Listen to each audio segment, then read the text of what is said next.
we had to pry the frosting out of Nancy Guppy's hands so she could come here and talk about the cool things to see around the Pacific Northwest. Indeed. Thank you for, actually, I'm surprised that neither you or Terry noticed this, but Shantae is the only one who hasn't had to leave the decorating table. Yeah, right. Do another well, segment the champ knows how to play it. She's the champ. All right. Right. Well, you are the champ of all the fun things and the best of what's around. So let's talk about it. Let's do it. So let's start with the Cascadia Art Museum. This is a museum up in Edmonds. It's a small museum. It's a mighty museum, though. Wow. And David Martin's the curator. He puts on great exhibits. So I want to hit two of them. The first one is Full Light and Perfect Shadow, the photography of Xiao Shen Yang. Now, Xiao Shen Yang, he was a very important Seattle photographer. He also had a very big national reputation. Like many great artists, they don't get recognition during their lifetime. Wow. And so this is a kind of the first study or the retrospective of his photography. Of course, he took all those shots.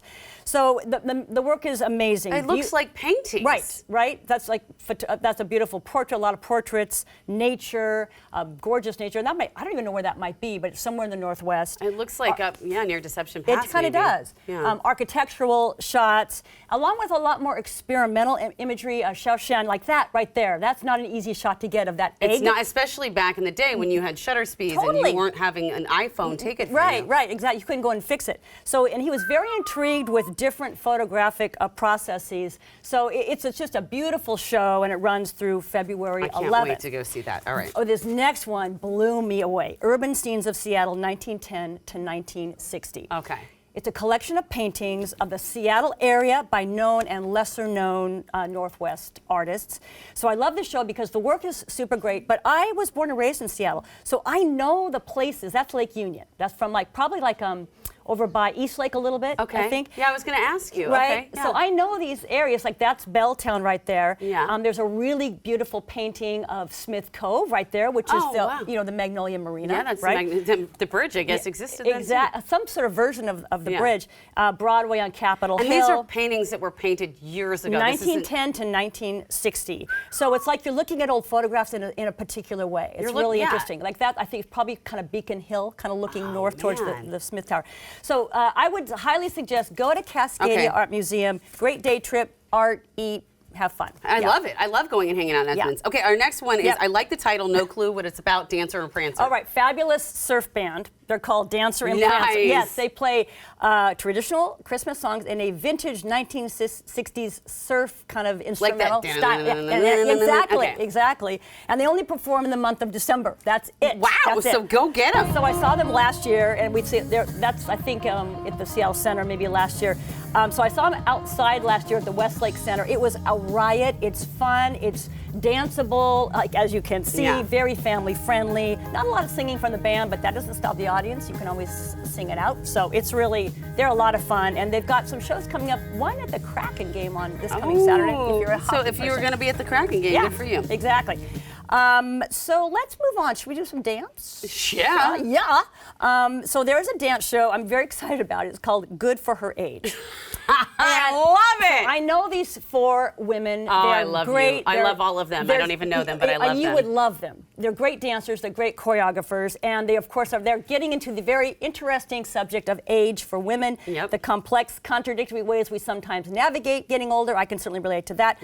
One of the reasons I'm excited about this show is they're great. So they're great dancers, but they're also really funny. And so I know that humor is going to be woven throughout the piece, and that's really important to me. I think sometimes if you're going to hit kind of a serious topic, bring in the humor as well underneath it, because it kind of makes it more interesting and kind of just, you're not being lectured at. Right? You know what I'm saying? Absolutely. I love that. So that's 15, 16, 17 December this weekend. And where is that? That's up, it's a space up on Capitol Hill. I can't remember the name of it. We have on the website. Tim Noah. Tim Noah, the hugely popular. Your kids were into Tim Noah, but he was kind of a little... Maybe a little before. A little before, So very popular musician, performer.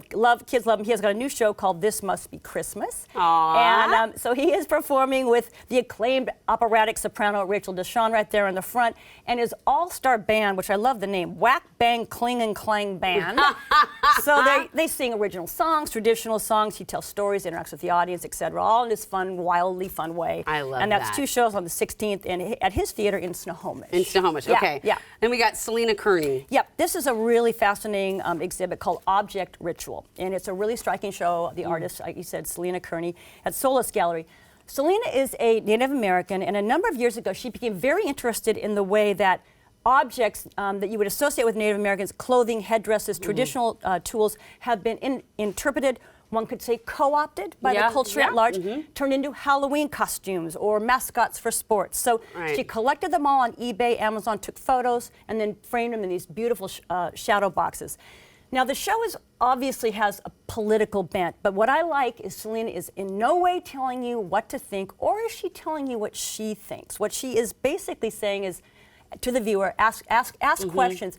How have the way these items how they've been taken over by our culture and presented, how has that affected how you see and think of Native American people? So it's really, it's striking, it's very elegant, I think, and it's very sophisticated. It is elegant and it is interesting, and there is some sort of juxtaposition when you see this stuff that was, like you said, co-opted, framed, because when we frame something, we give it more emphasis. So seeing it framed, I mean, it almost is kind of like a double entendre. Yes, because it really removes it from the way we're normally seeing it. It's a beautiful art object. But it's then also it's like what are we kind of freezing it in time? What are we doing exactly? It's really it's a thinker. Honestly, it really is a thinker. I can't really. My description of it is just kind of my interpretation, but it's worth seeing in person. Solis Gallery, January 20th. Thank you for sharing all those wonderful things with us. And by the way, you can find Art Zone on Seattle Channel 21 as well as streaming.